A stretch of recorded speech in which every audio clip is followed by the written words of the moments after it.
The invisible coup. Someone disrespects you. It happens fast, almost too fast to notice. A word, a tone, a look. And suddenly, something inside you shifts. Your chest tightens, your thoughts accelerate, your body prepares for a response. In a matter of seconds, you are no longer in control. Not because of what was said, but because of how deeply it touched something unguarded within you.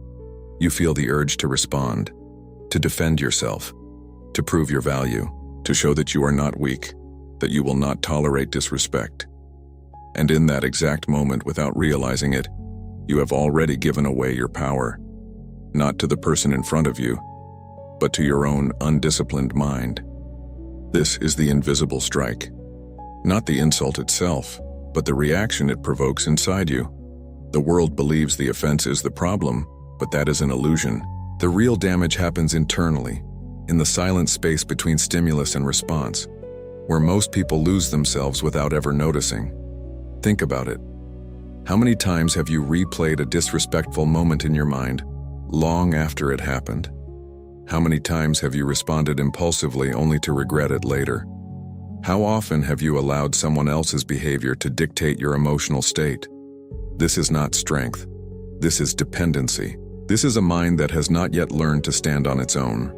Marcus Aurelius wrote in Meditations Book 2, paragraph 1 that you will meet people who are arrogant, ungrateful, and disrespectful. Not occasionally, but constantly. And yet, he did not teach retaliation. He taught awareness. He understood something that most people never grasp. The problem is not that these people exist. The problem is that you are not prepared for them. Because when you are unprepared, every insult feels personal. Every provocation feels like an attack on your identity. And your mind, instead of remaining steady, begins to react, to defend, to fight. But what are you really defending? Your values or your ego? Your character or your need for validation? Here is where the shift begins. The moment you realize that the disrespect of others does not have the power to define you unless you allow it. The moment you understand that your reaction is a choice, even if it does not feel like one yet. And the moment you accept that control is not about what happens around you, but about what happens within you. Most people will never reach this point. They will continue reacting, arguing, proving, and exhausting themselves in battles that were never worth fighting. They will measure their worth by how others treat them, and in doing so, they will remain prisoners of external opinions. But you are here for something different. You are here because somewhere, deep down, you already feel that there must be another way. A way to stand firm without aggression. A way to remain calm without suppressing yourself. A way to face disrespect without losing your center. Today, you are going to discover that way. Not through empty motivation, but through a deeper understanding of how the mind works, how emotions are triggered, and how true control is built. You are going to see with clarity that power does not come from reacting, but from choosing not to be moved. And once you truly understand this, something changes. You stop seeing disrespect as a threat. You start seeing it as a test of your discipline, your awareness, your control. A moment where most people fall, but where you can rise. Because the man who cannot be provoked cannot be controlled. And the one who cannot be controlled becomes, in every sense, untouchable. Revelation of the real problem, the true enemy. You believe the problem is what they said. You believe the disrespect came from outside, from their words, their tone, their attitude. That is what it looks like on the surface. That is what most people accept without questioning. But if you stop for a moment and look deeper, with honesty, something uncomfortable begins to reveal itself. The real problem is not what was said to you. The real problem is what happened inside you after it was said. Two people can hear the same insult. One reacts with anger, loses control, raises his voice, carries the weight of that moment for hours or even days. The other hears the same words, remains calm, observes, and moves on as if nothing significant happened. The external event was identical. The internal response was completely different. This is where the illusion breaks. If the words themselves had power, they would affect everyone the same way. But they do not. Which means the power is not in the words. The power is in your interpretation of them. Marcus Aurelius wrote in Meditations Book 6, paragraph 8, that if you are distressed by anything external, the pain is not due to the thing itself, but to your estimate of it. And this is a truth that most people resist, because it removes the comfort of blaming others. It is easier to say, they disrespected me, they made me feel this way, they crossed a line. It is harder to admit that something within you was triggered, something that was already there, waiting for the right moment to surface. Your mind does not react to reality. It reacts to meaning, and meaning is something you create, often unconsciously, based on your past, your insecurities, your expectations, and your ego. When someone disrespects you, what are you really hearing? Are you hearing their words, or are you hearing a threat to your identity? Are you reacting to the present moment, or are you reacting to every unresolved experience that shaped how you see yourself? This is why the same situation can feel unbearable to one person and irrelevant to another. Because the battlefield is not external. The battlefield is internal. And here is the part that most people never confront. As long as your emotional state depends on how others treat you, you are not in control of your life. You are being controlled, constantly, subtly, and without resistance. Every insult becomes a lever. Every provocation becomes a trigger. Every disrespect becomes an opportunity for someone else to move your emotions without your permission. This is not strength, this is exposure. You may believe you are defending yourself when you react, but in reality, you are revealing your lack of control.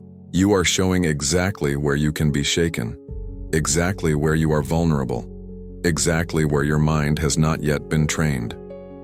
The Stoics understood this with brutal clarity.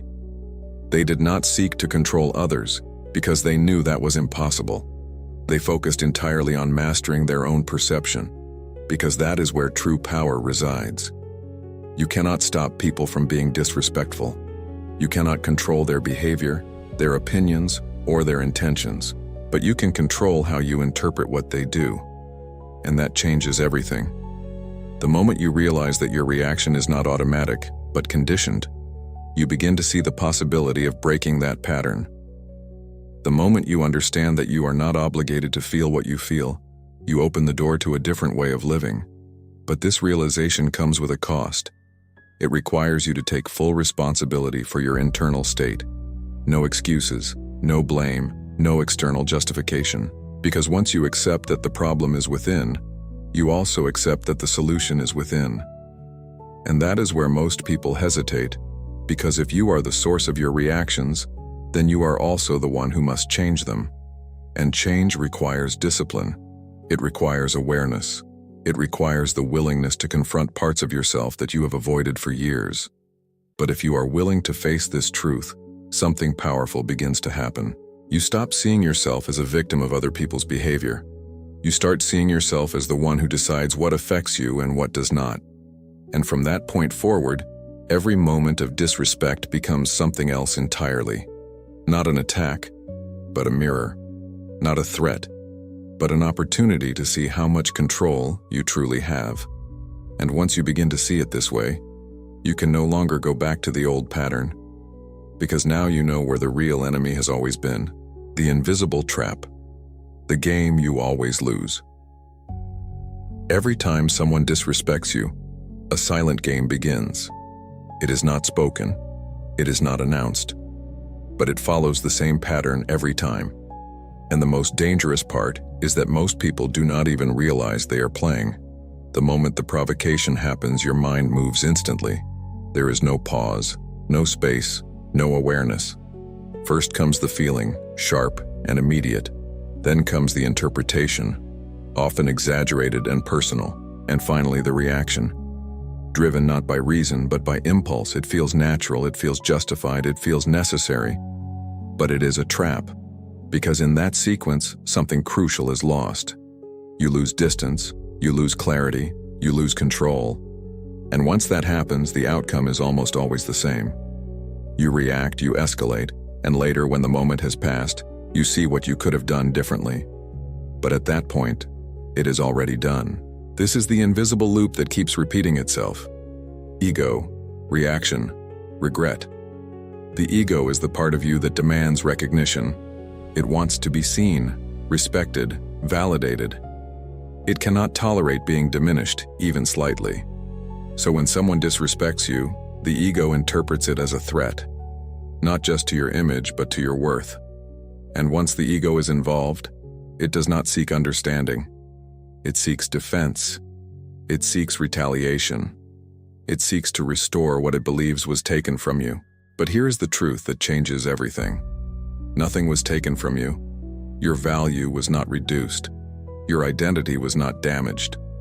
What was touched was your perception of yourself.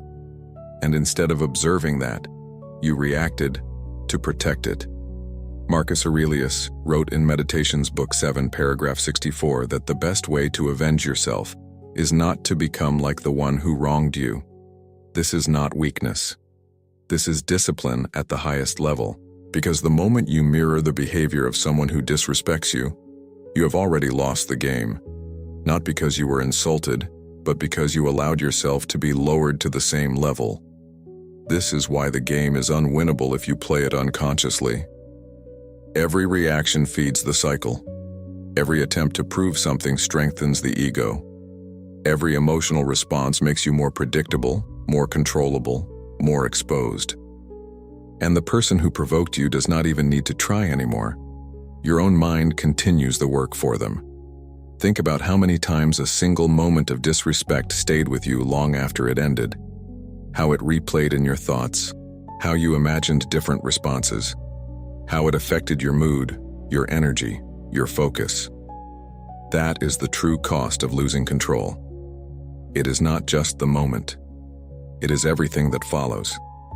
This is why the Stoics treated every provocation as a test, not a test of strength in the physical sense, but a test of mastery over oneself.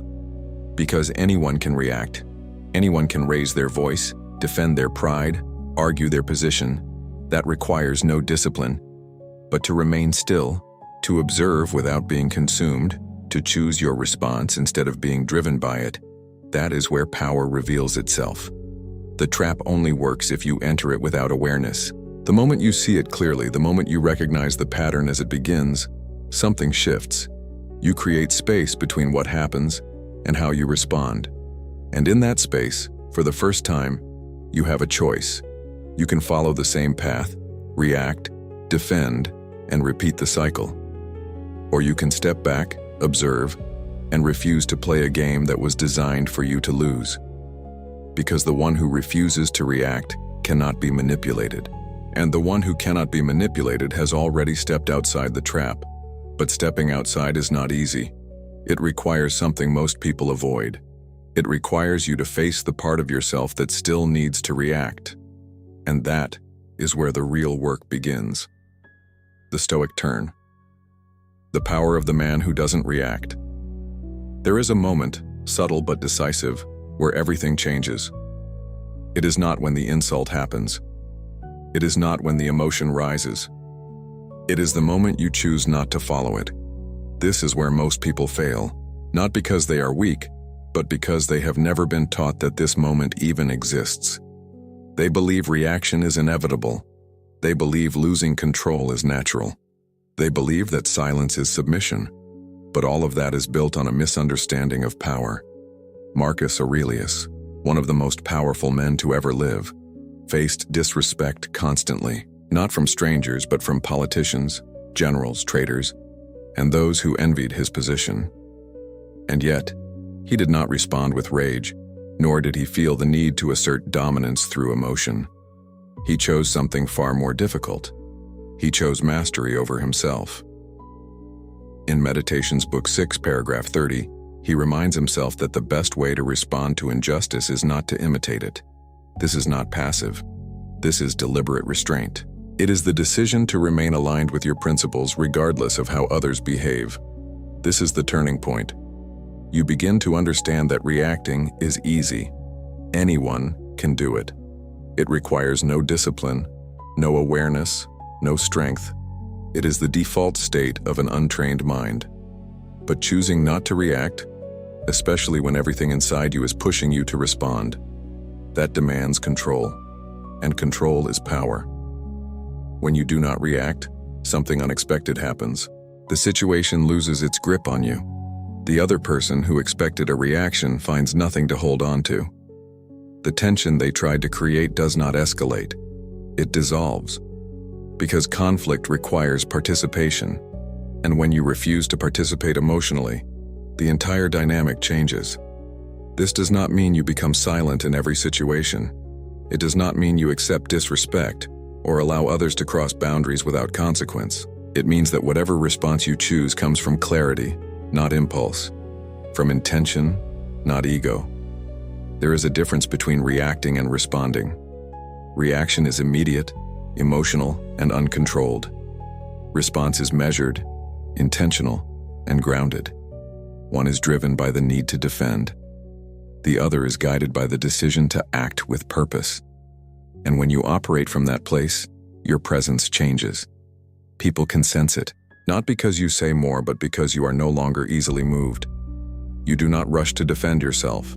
You do not feel the need to prove anything. You do not get pulled into unnecessary conflict. You become difficult to provoke. And that is where a new kind of respect begins to form. Not the respect that comes from fear or intimidation, but the respect that comes from stability, from knowing that you are not controlled by emotion, that you are not predictable, that you are not reactive. Most people speak to be heard. The disciplined man remains silent until there is something worth saying. Most people react to defend their image. The disciplined man protects his character. And over time, this creates a quiet authority, the kind that does not need to announce itself, the kind that is felt even in silence. This is why being calm is not weakness, it is distance. It is the ability to remain untouched by what would disturb others. It is the refusal to let external chaos dictate your internal state. You are no longer inside the situation. You are above it. And from that position, you begin to see things differently. You see the insecurity behind the insult. You see the lack of control in the one who tries to provoke you. You see that their behavior is not a reflection of your worth, but a projection of their own state. And once you see that clearly, reacting no longer makes sense. Because why would you lose control in response to someone who has already lost theirs? This is the shift that changes everything. Not something you say, not something you prove, but something you become. The man who does not react is not passive. He is disciplined. He is aware. He is in control.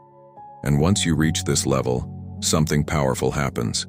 You stop needing to win every confrontation because you have already won the one that matters most.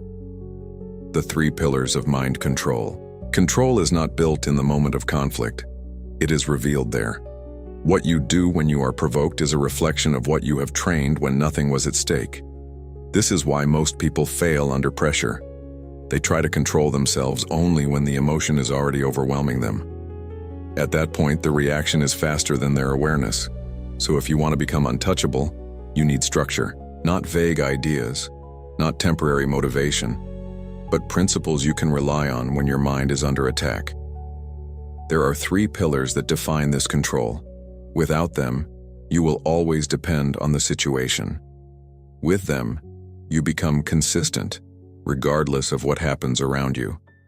The first pillar is distance from the emotion. The moment you feel the reaction rising, you must recognize one thing clearly.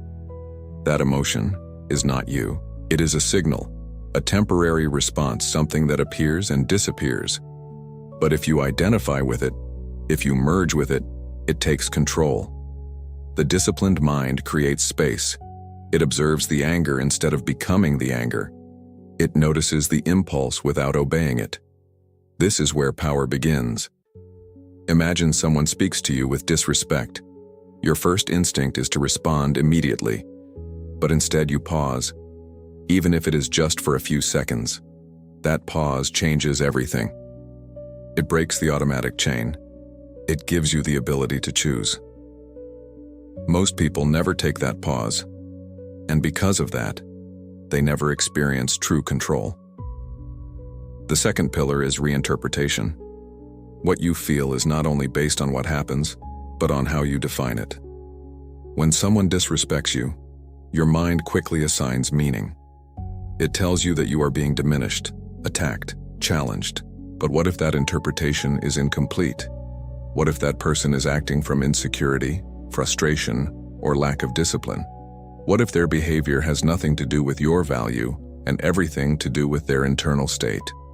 When you shift the meaning, the emotional impact changes. The same words lose their weight.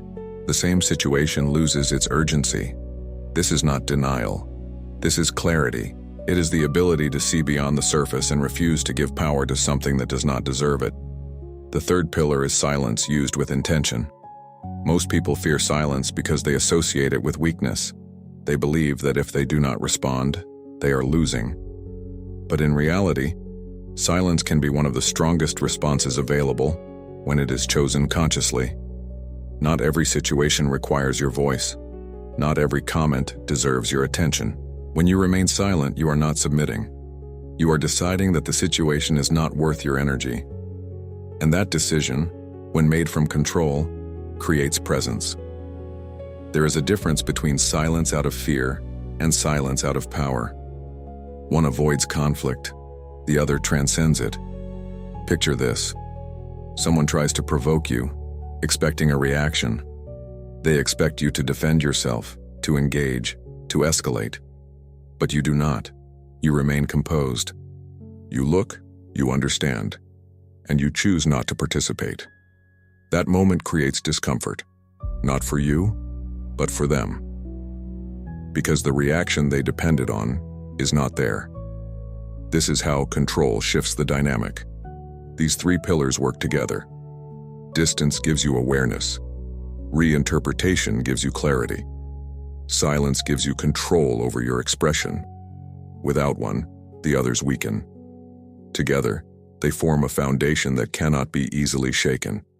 But understanding them is not enough. You must practice them. You must apply them in small moments, in daily interactions, in situations that do not seem important. Because when the real test comes, you will not rise to the occasion. You will fall to the level of your training. And if you train your mind to pause, to question, and to choose, then even in the face of disrespect, you will remain steady. But there is something deeper that still needs to be confronted. Something that quietly drives most reactions even when you understand all of this. And until you face it, your control will always be incomplete. The truth. That few accept, the ego is the villain. There is a force inside you that reacts before reason, that defends before understanding, that speaks before thinking. It is subtle, but it is powerful. And most people never question it because they believe it is who they are. It is not. What you are feeling in moments of disrespect is not strength being challenged. It is your ego being exposed. The ego does not seek truth. It seeks validation. It wants to be seen, recognized, respected, and affirmed at all times. And when that does not happen, when someone ignores it, challenges it, or disrespects it, it reacts as if something essential has been threatened. But nothing essential was ever at risk. Your value does not decrease because someone fails to see it. Your character does not weaken because someone questions it. What is shaken is the image you have built about yourself, the version of you that depends on external recognition to feel complete. And this is where most people lose control. They believe they are defending themselves, but in reality, they are defending an idea of themselves. An image that needs to be protected, maintained, and constantly reinforced. And because of that, they become fragile. Not externally, but internally. The more you need respect from others, the more power you give them over your emotional state. The more you depend on validation, the more vulnerable you become to criticism. And the more you try to prove your worth, the more it reveals that you are not fully convinced of it. This is the paradox. The man who truly knows his value does not need to prove it. He does not rush to respond. He does not feel threatened by words. Because his sense of self is not built on external approval. It is grounded in something deeper, something stable, something that cannot be shaken by opinion. Marcus Aurelius reminded himself in Meditations Book 12, paragraph 4, that the opinion of others is something outside your control, and therefore should not disturb your inner state. This is not indifference. This is discipline. It is the refusal to allow external voices to define internal stability. But to reach that level, you must confront the ego directly. You must be willing to ask yourself uncomfortable questions. Why did that affect me so much? What exactly was I trying to protect? Why did I feel the need to respond immediately? Was it truly about what was said, or about how I see myself? Most people avoid these questions. They prefer to blame the situation, the person, the moment. Because looking inward requires honesty, and honesty often reveals insecurity. But if you are willing to face it, something begins to shift. You start to see that not every reaction is justified, that not every emotion needs to be expressed, that not every situation requires your defense. And slowly you begin to separate who you are from how you feel in the moment. This separation is critical, because once you realize that your ego is not your identity, you stop feeding it automatically. You stop reacting to protect it. You stop giving it control over your behavior. And when the ego loses control, your mind gains clarity. You begin to choose your responses instead of being driven by them. You begin to act based on principles instead of impulses. You begin to value your peace more than your need to be right. This is where real strength emerges, not in dominating others, not in winning arguments, not in proving superiority, but in mastering yourself. In remaining steady when others lose control. In maintaining your position without needing to assert it. Because the one who is ruled by ego is always reacting, always defending, always fighting battles that do not need to be fought. But the one who has moved beyond it becomes something else entirely. Calm, focused, unshaken. And when you reach that point, something becomes clear. You were never fighting other people. You were always fighting yourself. The practical method: how to act when faced with disrespect. Understanding the principles is not enough. In the moment of disrespect, everything happens fast. The emotion rises, the impulse appears, and if you are not prepared, you fall back into the same pattern. That is why you need something concrete. A method you can rely on when your mind is under pressure. Something simple, clear, and repeatable. This is where discipline becomes action. When the moment comes, you do not think about philosophy. You execute a process, a sequence that protects your mind from reacting automatically and allows you to remain in control. The first step is to stop. Not physically, but internally. The moment you feel the reaction rising, you interrupt it. You do not let it continue unchecked. Even if it is just for a second, you create a break in the pattern. That interruption is where control begins. Then you ignore the impulse, not the situation, not the reality of what was said, but the immediate urge to respond. That urge is emotional, not rational. If you follow it, you are no longer choosing. You are being driven. Ignoring it does not mean suppressing it. It means not obeying it. Now you read the intention. Instead of focusing on the words, you observe the person. What is driving their behavior? Is it insecurity, frustration, the need to provoke, the lack of self-control? When you see this clearly, the situation changes. You are no longer reacting to the surface. You are understanding the cause. Then you choose not to react. This is the decisive moment. Everything inside you may still be pushing for a response, but you hold your position. Not out of fear, not out of weakness, but out of control. You are no longer available for manipulation. Next, you neutralize the ego. You remind yourself that nothing essential has been threatened. Your value is intact, your identity is stable, there is nothing to defend. This removes the urgency, the need to prove something, the pressure to respond. After that, you control your expression, your face, your tone, your body language. Even if you decide to speak, you do it from a place of calm. No tension, no aggression, no emotional leakage. Your presence remains steady. And finally, you elevate your posture. Not physically, but mentally. You rise above the situation. You see it for what it is: small, temporary, insignificant compared to your discipline. You do not engage at the same level. You operate from above it. This entire process can happen in seconds, but only if it has been practiced. At first, it will feel unnatural. Your mind will resist. The impulse to react will still be strong. But with repetition, something changes. The pause becomes easier. The awareness becomes sharper. The control becomes natural. And then one day you notice something different.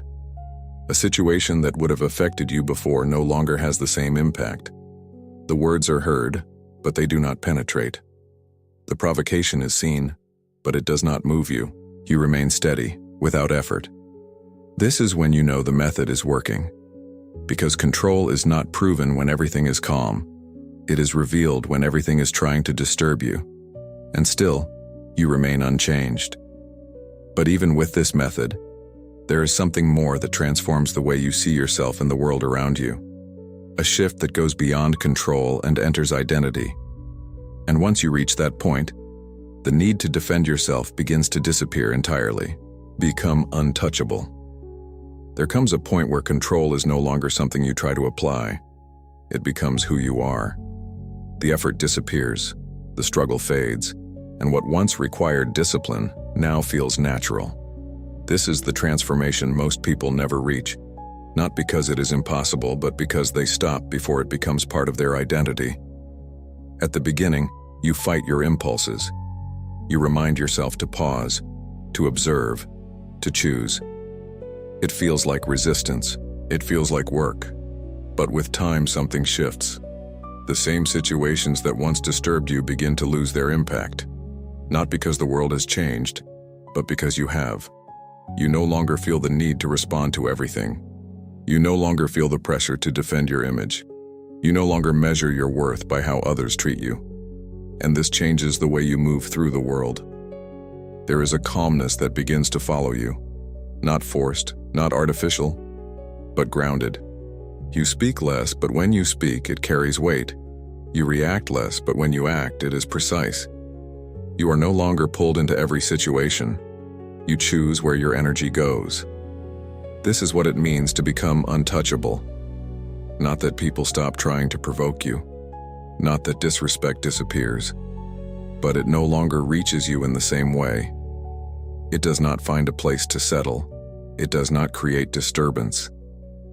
It passes, like something external that has no access to your center. Marcus Aurelius wrote in Meditations Book 4, paragraph 49, that your mind will take the shape of what you frequently hold in thought. If your focus is on control, clarity, and discipline, that becomes your nature. If your focus is on reacting, defending, and proving, that becomes your prison. Most people are shaped by the world around them. They absorb every opinion, every comment, every moment of disrespect, and carry it as part of who they are. But the disciplined man shapes himself. He decides what enters, what stays, and what is rejected. This is where respect begins to change form. You no longer seek it. You do not chase it, demand it, or try to earn it through reaction. It becomes a byproduct of how you carry yourself, of how you respond, or choose not to respond, of how stable you remain when others lose control. And even when respect is not given, it does not disturb you. Because your sense of self is no longer dependent on external recognition, there is a strength in that position that cannot be faked. You are no longer fragile. You are no longer easily shaken. You are no longer reacting to every external movement. You are steady, regardless of the environment. And this steadiness changes everything. It changes how people perceive you. It changes how you perceive yourself.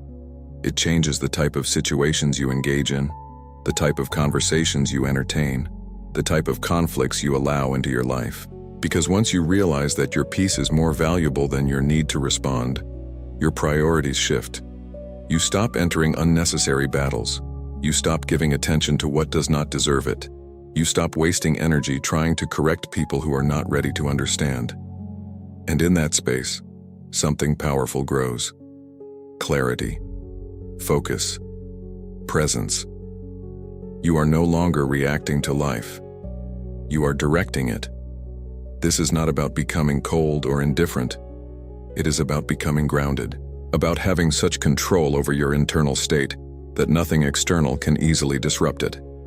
And when you reach this level, something becomes undeniable. You are no longer the same person who needed to react. You have become someone who chooses, and that choice is what makes you untouchable.